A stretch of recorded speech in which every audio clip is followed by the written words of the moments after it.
தடுப்பு முகாம்களில் அடைப்பு. முஸ்லிம்கள் அச்சம்.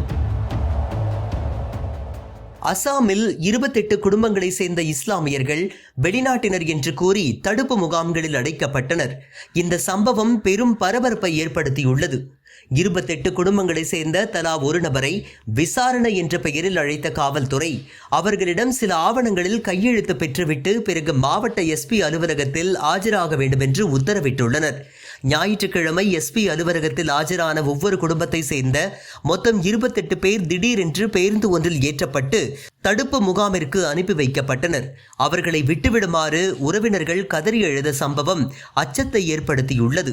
அவர்கள் அனைவரும் வங்க தேசத்தினர் என்றும் அவர்கள் இந்திய குடியுரிமையை நிரூபிக்கவில்லை என்றும் அசாம் மாநில பாஜக அரசு தெரிவித்துள்ளது. அசாமில் சுமார் 1,20,000 பேர் சந்தேகத்திற்குரிய குடிமக்கள் என்று அடையாளப்படுத்தப்பட்டுள்ளனர். சுமார் 50,000 பேர் வங்க தேசத்தினர் என்று வெளிநாட்டு தீர்ப்பாயம் முடிவு செய்துள்ளது. இவர்களில் முஸ்லிம்கள் மட்டுமன்றி இந்துக்களும் அடக்கம். ஆனால் இந்துக்களுக்கு குடியுரிமை அளிக்கப்படும் என்றும் முஸ்லிம்கள் மட்டுமே வெளியேற்றப்படுவார்கள் என்றும் அசாம் மாநில பாஜக முதலமைச்சர் ஹிமந்த பிஸ்வா சர்மா தெரிவித்துள்ளார்.